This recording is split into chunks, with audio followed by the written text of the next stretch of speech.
All right, good morning, good afternoon, and good evening, ladies and gentlemen. I'm the Canterbury Catholic, and today I'm going to be responding to a clip from a live stream from the YouTube channel Avoiding Babylon. Let's check it out.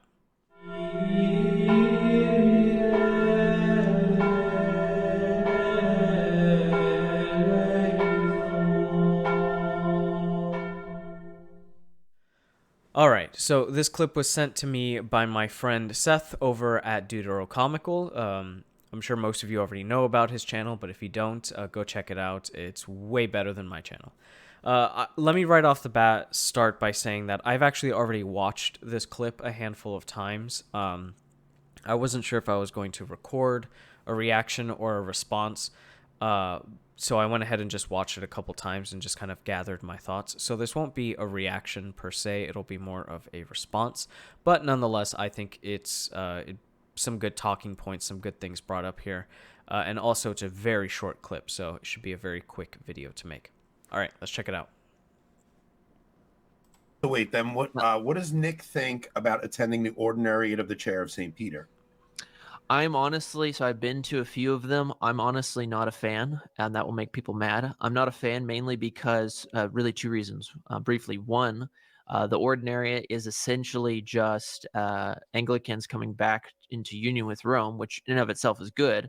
They want to keep some of their Anglican customs, which, okay, one can dispute about that. But really, at the end of the day, So first thing I want to say, nothing he said up until this point is really a problem or problematic. I don't really take issue with it. He does say that one can dispute whether or not it's a good thing that Anglicans coming back into communion with Rome, maintaining a certain level of heritage is, whether it's a good thing or a bad thing. I would just say I think it's a good thing that it happens because I think a lot of times, especially as Roman as Latin Catholics, we view Anglicanism as this thing that just kind of started when Henry VIII, kind of started his foolishness when he broke with the church in Rome. But the reality of the situation is that the English church, the Church of the British Isles, is almost as ancient as the church itself. There are plenty of kind of apocryphal stories of, the British Isles being, of the Christian faith being brought to the British Isles by Joseph of Arimathea, who is the gentleman, the saint who was given the body of Christ after the crucifixion and who donated his tomb to Christ, the Holy Sepulchre, because again, apocryphally speaking, he was known to be a tin merchant, and there were tin mines in the British Isles. So whether or not that's true, I'm not entirely sure. But even if you don't buy that, it was St. Gregory the Great who sent Augustine of Canterbury to the British Isles to kind of organize the Christian faith. And the Christian faith was already there. So regardless of how old, how it got there, the Christian faith is in the British Isles is I think it's fair to call ancient. It certainly predates the medieval era, I would say, to use a historical era. So with that in mind, we have to acknowledge that if English Christians want to resume and return into communion with Rome, it would be terribly irresponsible for us to just say, sure, come on in and become Catholic like everyone else, right? Because to dismiss what they were as English Christians, as Anglicans, right? Again, it seems to me to be not just, kind of snubbing our nose at the, the heritage and the developments which resulted of the Protestant Revolution in England, but even more so to kind of dismay and disparage the traditions, the heritage which predate the revolution by centuries. Okay, so I would just say that we shouldn't be so quick to just brush over. Like, yeah, we can look at what they were about, but really what's important is that they become Catholic and they start going to Mass like everyone else. No, that's not fair. Because, again, you're not just looking and evaluating things which developed under a Protestant kind of mindset. You're looking at things which were ancient, that predate many other ecclesial bodies which are now Catholic, and could do good to inform and nourish the spirituality of a modern day Catholic. With Rome, which in and of itself is good. They want to keep some of their Anglican customs, which, okay, one can dispute about that. But really, at the end of the day, they accept all of the modern errors, especially ecumenism. They're highly ecumenical. And then second, they're Okay, so the modern errors in ecumenism. I don't know what he means by that. I have an idea, but I don't know. I forgot to mention that. I've never seen Avoiding Babylon. I don't know who any of these gentlemen are. So I don't know what they're about, or what their stance on things are. But when he uses the phrase modern errors, I can make an educated guess as to what he means by that. And then he highlights ecumenism. I would just say, when it comes to the ecumenical movement as kind of outlined by the Second Vatican Council, and I would say the ecumenical movement developed through the pontificate of St. John Paul II and the pontificate of Pope Benedict XVI, it is not simply the church frantically reaching out at non-Catholics and just kind of clutching them to her chest and attempting, bending over backwards, doing some pretzel-like yoga to just legally bring them in communion with each other and worrying about cultural and spiritual and theological differences later. The church has never been an act first, ask questions later type of institution.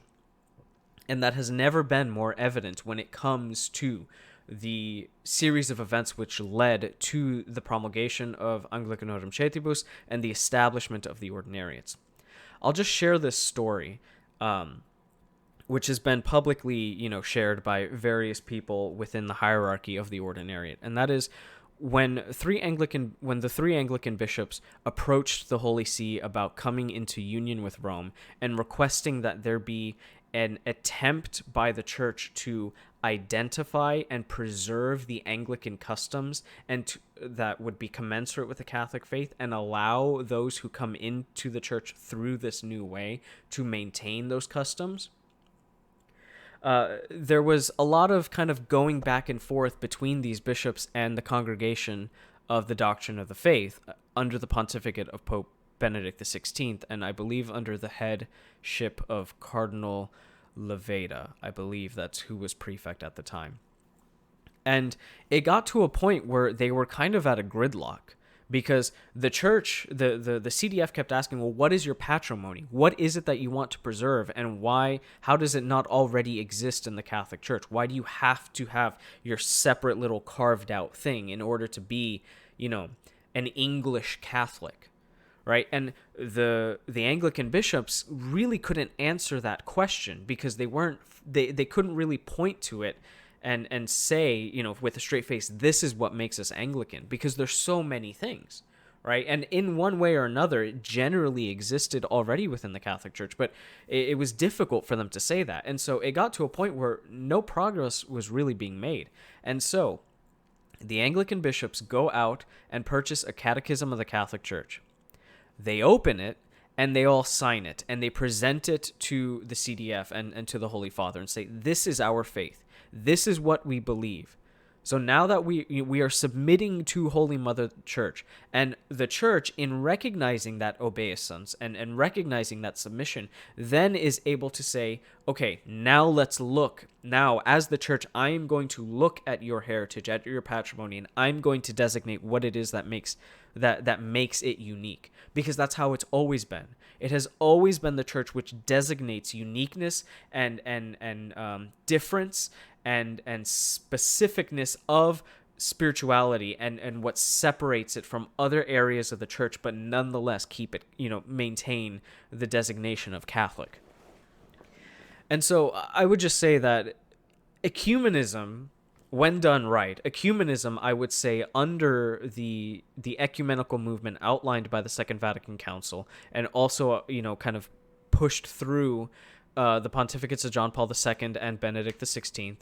And let me just say, I'm specifically saying John Paul II and Benedict XVI because under these two popes are when you have these direct movements of Anglicans to come into full communion. Under the pontificate of St. John Paul II, you have what's called the pastoral provision, which is kind of the proto-ordinariate, and then under Benedict XVI, you have the establishment of the ordinariates themselves. It's not a referendum or a criticism of Pope Francis or John Paul I, Paul VI, or John the 23rd. I'm specifically saying JP2 and Benedict the 16th because it's under them that we have kind of this movement gains traction and starts to happen.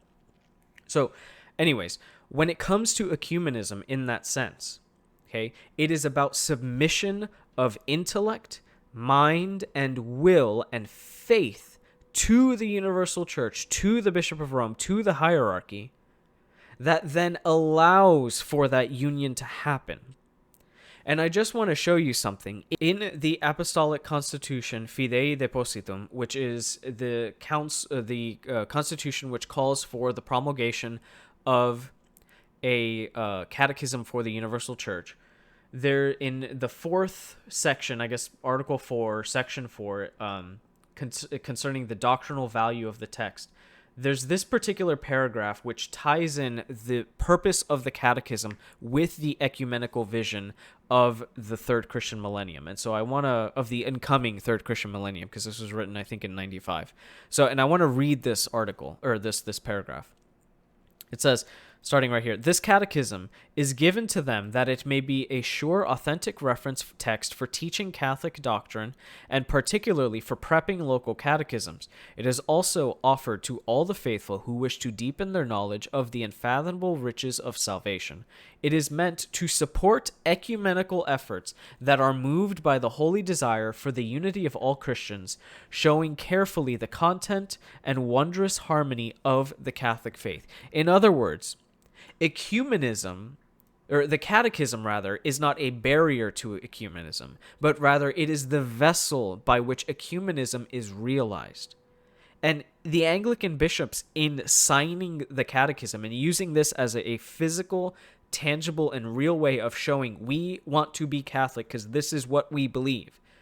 Let's figure out the legal stuff next, but this is what we believe in, so tell us how to do it, is kind of calling the question. They're saying that they're responding to John Paul II's comment here that the catechism is meant to support ecumenical efforts that are moved by the holy desire for the unity of all Christians.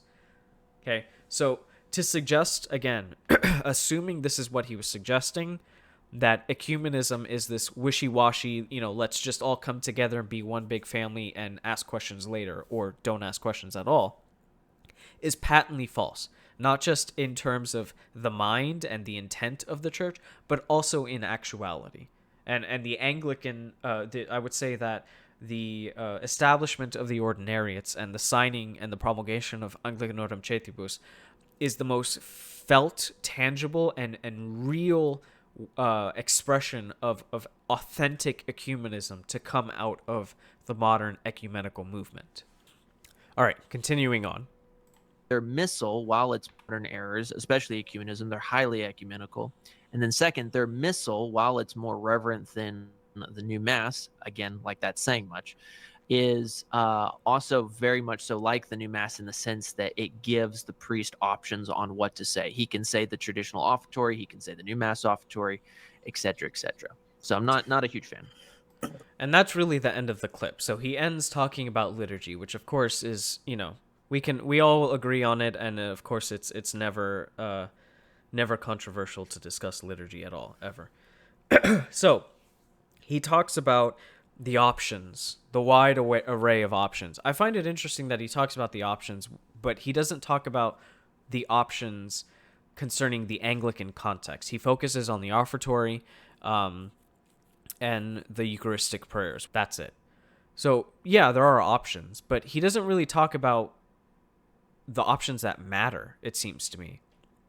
So, for example, there are many options in our missal because there's a real attempt made by the church to cover the wide swath and the wide array of Anglican liturgical and spiritual custom.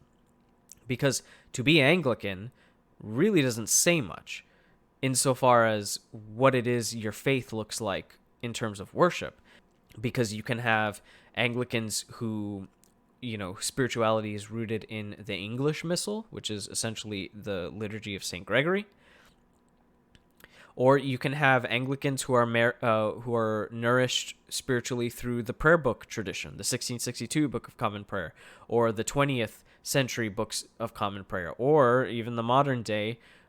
There's, I think it's called Common Worship. So even the BCP is kind of fading out in the Anglican Communion.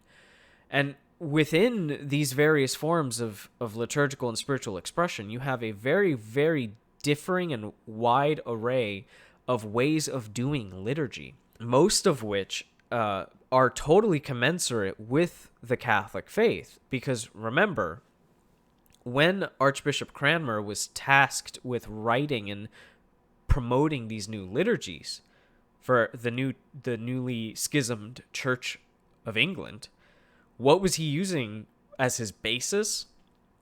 He was using the typical liturgical expressions of Christians in England up until that point, which was largely in the Latin tradition, in Sarum, in various uses like the uses of York and all these other things.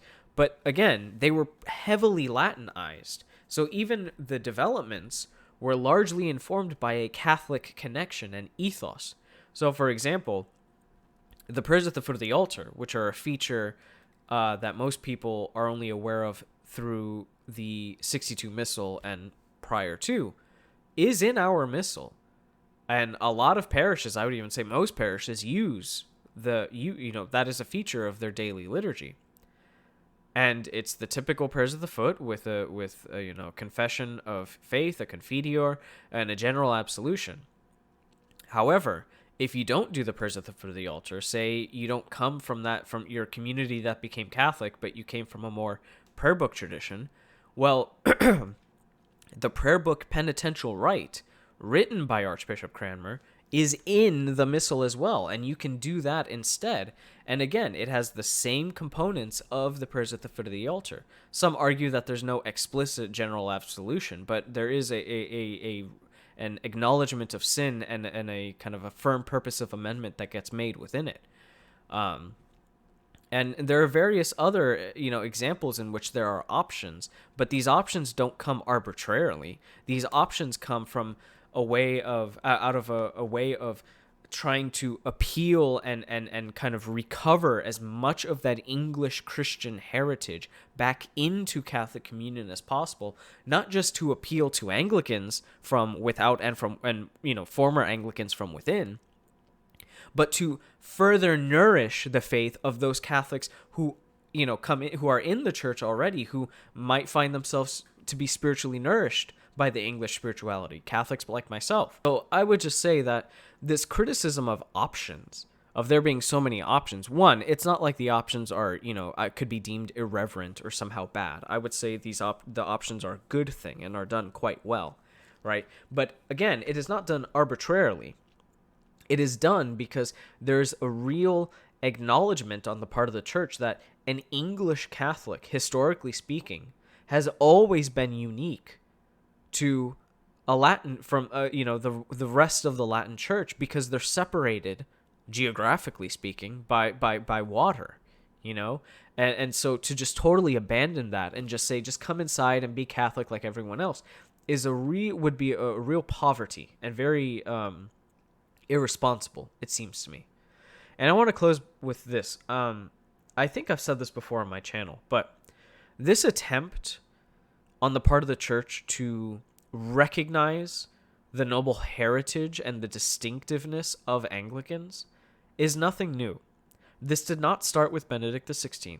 This did not start with John Paul II, and this did not start with Paul VI. A lot of people kind of look to Paul VI for kind of being the grandfather of the Ordinariate, and in a sense he is, and rightfully so. But I would say we could go back farther to two pontificates, to Pius XII. Pius XII was the first pope to offer a papal dispensation from clerical celibacy to an Anglican cleric who wanted to convert to Catholicism but maintain ministry.